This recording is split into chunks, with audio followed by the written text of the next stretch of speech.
What's up again, everybody? I'm Clayton. Welcome back to Ages of Film. And today I'm going to be ranking Superman films. All right. So I've recently gone through the Superman movies, the live action Superman films, given my thoughts, my in-depth thoughts on all of them, given an overall rating to all of them. So it's time now to wrap this Superman series up with one big ranking video of all these Superman movies. So buckle up, enjoy the ride, leave your thoughts in the comment section. What would be your ranking of the Superman movies?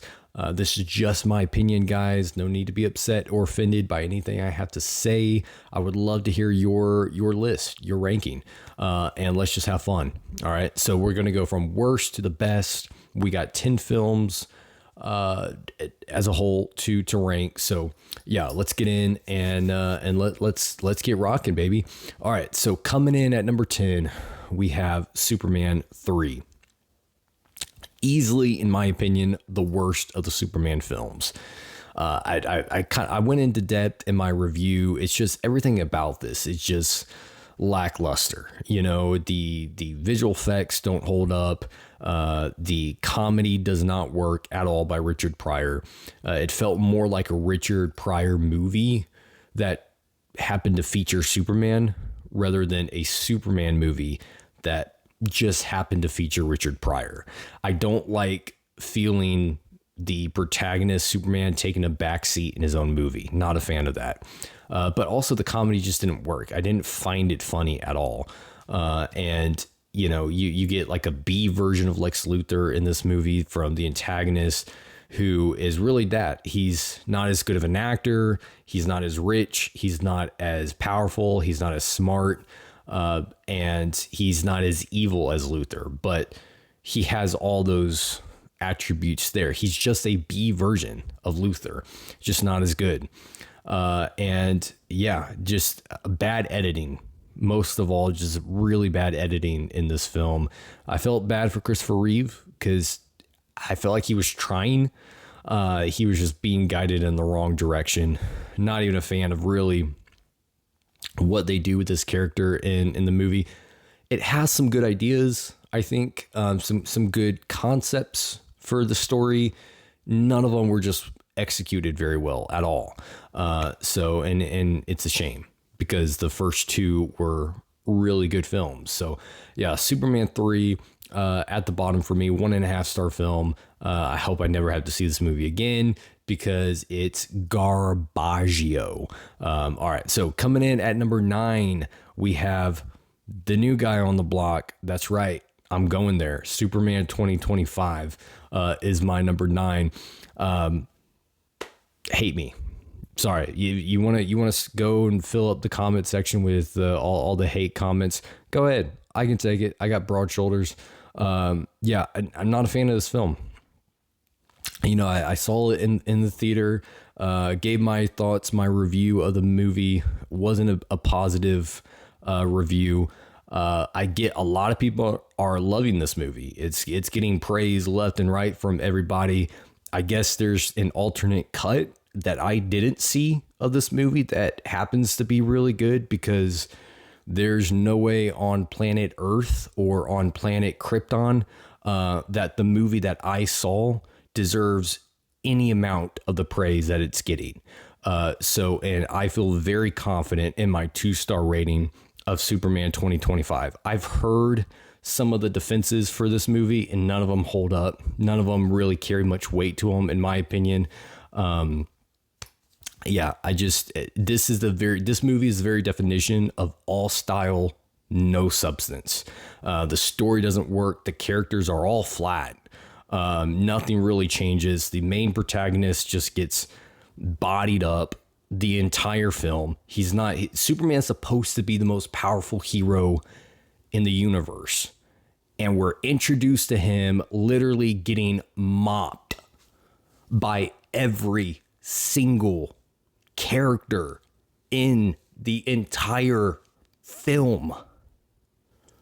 What was that about, James Gunn? Yeah, it was basically everything I thought it was going to be, which was a disappointment. Not a fan of James Gunn. Not a fan of this film. I'll leave it at that. 2-star movie. It does have some quality to it as far as in the filmmaking department, the technical side of things, the stuff that's going on with the camera, visual effects, that kind of stuff. It's a well put together film on a technical level. That's what earns it at least 2 stars. But from the subjective experience, lacks big time. That's not there. So I don't care about any of these characters, not even Superman himself. So yeah, 2-star film for me. Superman 2025 is number 9. Deal with it. Coming in at number 8, we have Superman 4, The Quest for Peace. Probably the movie that, if I had to speculate, maybe at the bottom of most people's list. I tend to see this one at the bottom, even below Superman 3 on a number of lists. I can kind of see why, objectively, I can see why people are really hard on this film. This is the opposite of Superman 2025 for me. Both of these movies are 2-star films. This is a 2-star film. Superman 2025 is a 2-star film. But they're 2-star films for entirely different reasons. Superman 2025 is a 2 out of 5 because it lacks any entertainment to it. I literally was so bored in the new Superman movie. I got up to go refill my drink, which I never do, but I was that bored, that disconnected from the story and the characters. I just didn't care if I missed anything.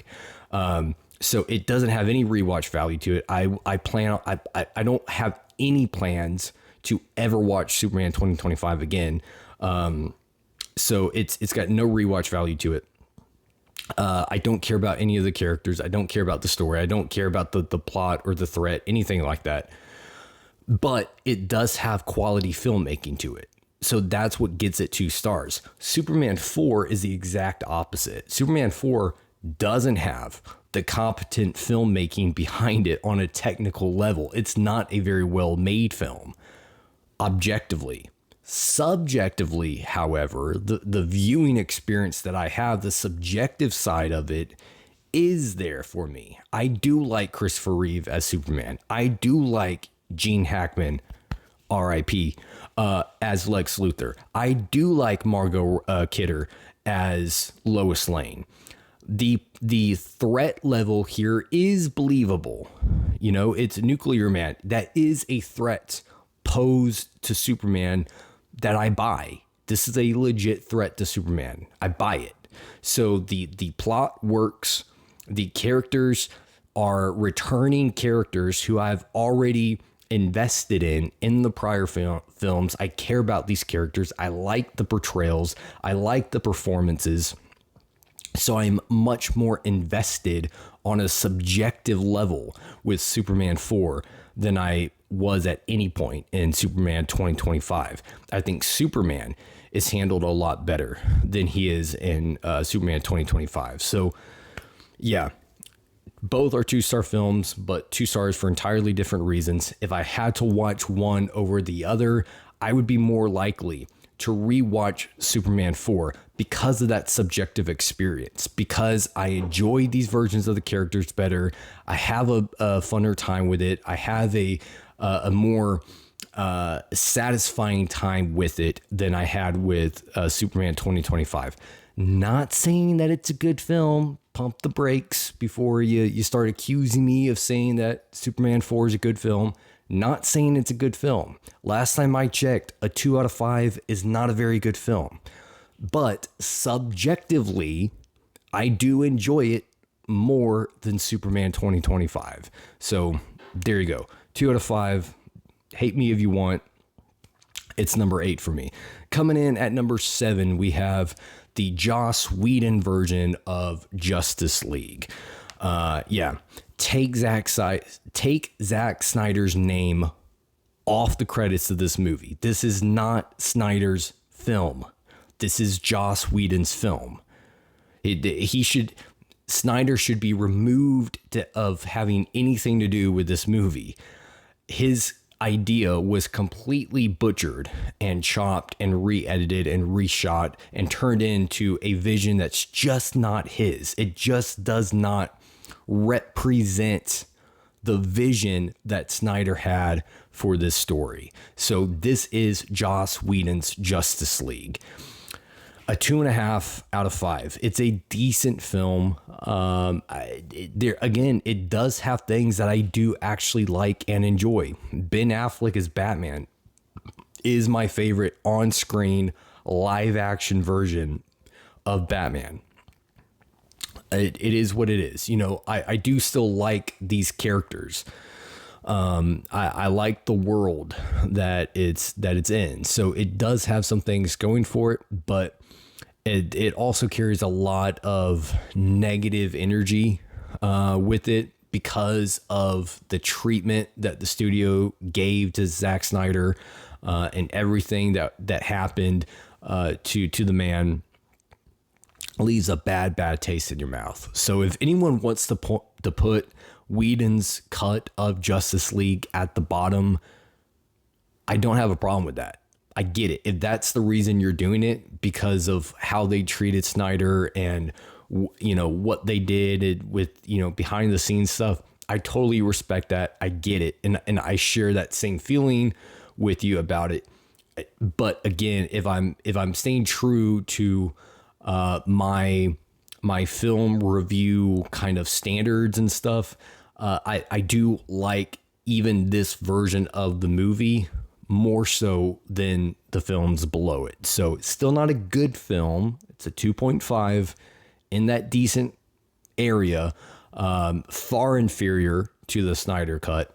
But yeah, the Whedon cut is number 7 for me. Coming in at number 6, we have Superman Returns. Now we're going up several tiers here to a 3.5 out of 5. I do really like Superman Returns. Definitely came around on it. I was never big on it in the past. When I watched it back for my review this time, I actually really enjoyed it and had a really good time. There are a lot of things that work in this film and a lot of things that I do really like about it. So yeah, Superman Returns. Who would have thunk it that, you know, I would have become a fan of this film, but I am, you know, and I'm definitely interested now in seeing it again at some point down the line. So yeah, Superman Returns, number 6 for me. Coming in at number 5, we have Superman 2 Richard Donner cut. Now, I decided to only include one cut of this film. There's the theatrical cut, which was Richard Lester's vision of the film, and then there's the 2006 cut of assembled cut by Richard Donner, which he was originally assigned to be the director of the film, but he, like similar to Snyder, got shafted, and they went with a different director who had a different vision for the film. The reason I decided not to include both cuts of this film is because they are two cuts of the same film. All right, so it's not like the same situation with Justice League, where you have basically two different movies.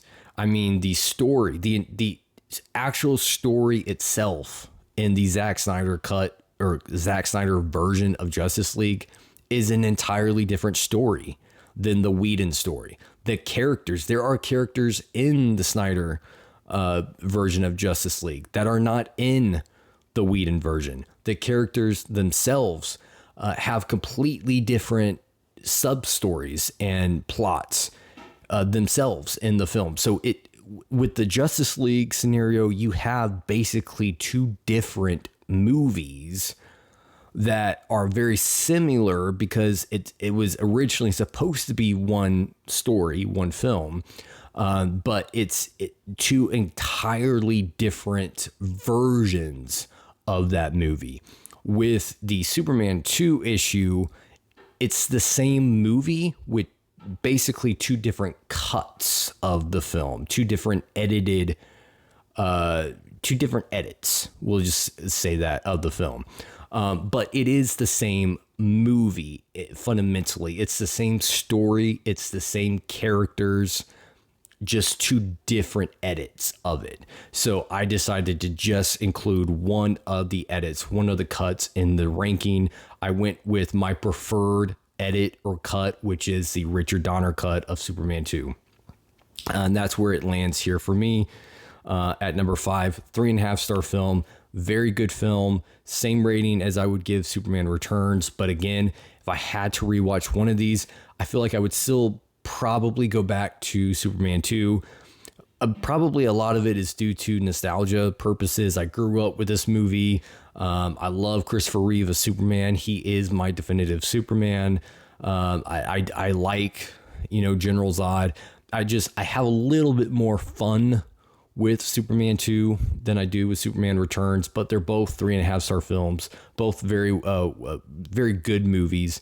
But yeah, neck and neck. If you wanted to flip those, I don't really have an issue with it. I'm not going to fight you over it. So there you go. Coming in at number 4, we have Superman the movie from 1978, the OG, right? The original full feature length film of Superman ? And because there's one film that's not on this list that I will discuss briefly at the very end, but for all intents and purposes, this is it. Like, this was the first big time, fully budgeted, backed Superman movie. Christopher Reeve donning the cape as Superman. I love this movie. This is a 4-star film for me. I've grown up with this movie. I've always enjoyed it, always loved it. It is still my favorite of the original Superman films. I think it's better than the Whedon cut of Justice League. I think it's better than Superman Returns. It is flawed, there, especially with the ending, everything surrounding the ending, which was originally supposed to be the Superman 2 ending. But nonetheless, it's still part of the original Superman movie. We still have to deal with it and accept that that's the film we got. So there are still some issues I have with it, but the characters are great. The overall story and premise here works for me. And it's a film that I love. I'm a DC guy. I love Superman. I love the DC universe. Big fan of this film. 4 out of 5. It's number 4 for me. Coming in at number 3, we have Man of Steel. 4.5 out of 5. I'll just go ahead and give out my rating there. Love this movie. This is a movie that has constantly risen in the overall rating that I have given it over the years, and it just keeps getting better upon every viewing. So great score, great story, performances are great. The world that Snyder built here is just beautiful, and it tells a really compelling story, handled very well. The editing is good, and few issues that I do still have with it. I address those in the review. But yeah, great film. I think it's an underrated and underappreciated DC movie. I still see a lot of people that just, they'll troll it. They think it's, a bad film, which I just think is ludicrous. But Man of Steel, number 3 for me, 4.5 out of 5. Love it. Great stuff. So 1 and 2 are both 5 out of 5, both 5-star films. I love both of these top 2. If you wanted to flip these, again, I'm not going to fight you.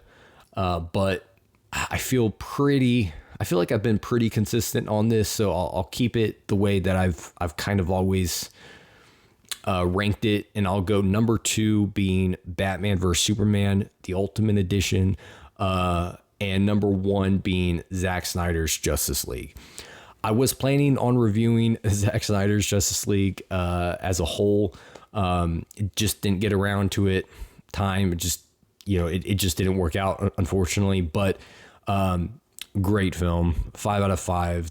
Everything about Snyder's version of Justice League is better than the Whedon cut. The characters are handled better. The story makes a lot more sense. The cinematography is beautiful. The visual effects are handled a lot better. The score is better. The pacing is better.